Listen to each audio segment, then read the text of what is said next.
அனைவருக்குமே வணக்கம்.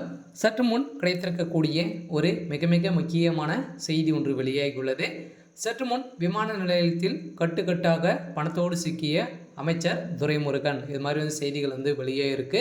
ஸோ இன்று காலையில் பார்த்தீங்கன்னா சிங்கப்பூர் செல்ல போகிறதாக ஒரு அறிவிப்பு வெளியே இருந்த நிலையில் பார்த்தீங்கன்னா திடீர்னு சிங்கப்பூர் செல்வதற்காக விமான நிலையத்தில் கார் மூலமாக சென்ற அமைச்சர் துரைமுருகன் அவர்கள் பார்த்தீங்கன்னா அங்கு ஸோ பணத்தோடு சிக்கிய சம்பவம் தான் இப்போ பெரும் அதிர்ச்சியையும் பெரும் பரபரப்பையும் ஏற்படுத்தியிருக்கு. ஸோ ஏற்கனவே பார்த்தீங்கன்னா ஊழல் மன்னனாக பார்த்தீங்கன்னா அமைச்சர் துரைமுருகன் அவர்கள் ஏற்கனவே ஊழல் வழக்கில் சிக்கியிருந்தார். இதன் அடிப்படையில் பார்த்தீங்கன்னா இப்போ நிவாரணத் தொகை பார்த்தீங்கன்னா மழையின் காரணமாக நிவாரணத் தொகை இருக்கு இல்லையா. ஸோ இந்த தொகையில் மோசடி சேர்ந்த பணங்களை அனைத்துமே சிங்கப்பூரில் இருக்கக்கூடிய பேங்க்கில் ஸோ போடுவதற்காக சென்றிருந்த அமைச்சர் துரைமுருகன் அவர்களுக்கு பார்த்தீங்கன்னா இப்போ அதிரடியாக அமலாக்கத்துறை களத்தில் இறங்கி விமான நிலையத்தில் சுற்றி வளைக்கப்பட்டு அங்கு பணத்தோடு சிக்கிய அமைச்சர் துரைமுருகன் அவர்கள் பார்த்தீங்கன்னா இப்போ கைது செய்யப்படுவதாக ஒரு பரபரப்பான செய்தி வெளியாகி வருகிற நிலையில் தான் இந்த பணங்கள் அனைத்துமே எங்கிருந்து கிடைத்திருக்கு, இவர் ஊழல் செய்திருக்கிறாரா என்ற நோக்கத்தோடு பார்த்தீங்கன்னா அமலாக்கத்துறை இப்போ விசாரணை நடத்தி வரும் நிலையில் தான் அமைச்சர் துரைமுருகன் அவர்கள்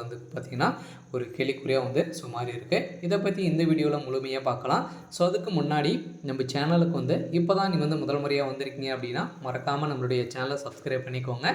ஸோ வாங்க வீடியோக்குள்ளே போகலாம். ஸோ பார்த்தீங்கன்னா நேற்று அமைச்சர் துரைமுருகன் அவர்கள் திடீர்னு பார்த்தீங்கன்னா சிங்கப்பூர் சென்றிருக்கும் நிலையில் இந்த ரகசிய தகவல் கிடைத்து அமலாக்கத்துறை அங்கு களத்தில் இறங்கி அவருடைய காரில் சோதனைகள் நடத்திய நிலையில் பார்த்தீங்கன்னா கட்டுக்கட்டாக பார்த்தீங்கன்னா ஒரு 1000 கோடி பணங்கள் சிக்கிய சம்பவம் தான் பெரும் அதிர்ச்சியை ஏற்படுத்தியிருக்கு. ஸோ இதைத் தொடர்ந்து திமுக சார்ந்த அமைச்சர்களும் குண்டோடு பார்த்தீங்கன்னா ஒரு 12 அமைச்சர்கள் கைது செய்யப்படுவார்கள் அப்படின்ற மாதிரி நீதிமன்றம் பார்த்தீங்கன்னா ஏற்கனவே ஊழல் வழக்கில் சிக்கிய அமைச்சர்கள் அனைவருமே கைது செய்யப்படுவார்கள் அப்படின்ற மாதிரி பேசப்பட்டு வரும் நிலையில் இப்போ பார்த்தீங்கன்னா இதை கூட நினைத்து கொள்ளாத திமுகவுடைய அமைச்சர்கள் இப்போ திமுகவுடைய மூத்த அமைச்சராக இருக்கக்கூடியவர் தான் துரைமுருகன் அவர்களே பார்த்தீங்கன்னா இப்போ சிக்கிய பணத்தோடு வசமாக சிக்கிய சம்பவம் தான்.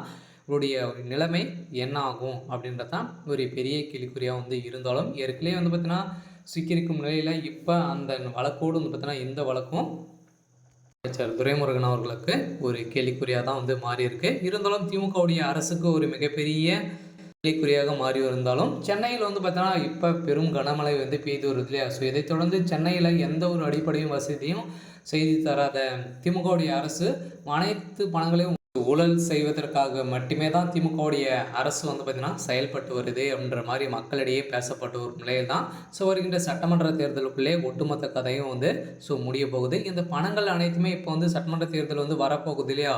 இதுக்கு தகுந்த அனைத்து ஏற்பாடுகளும் தான் பார்த்தீங்கன்னா இப்போ நடந்துட்டு இருக்கு. இருந்தாலும் திமுகவுடைய அரசு என்ன பண்ண போகிறாங்க அப்படின்றத வெயிட் பண்ணி பார்க்கலாம். இது மாதிரி செய்திகளை தெரிஞ்சுக்கணும் அப்படின்னா மறக்காமல் நம்மளுடைய சேனலை சப்ஸ்கிரைப் பண்ணிக்கோங்க. தேங்க்யூ.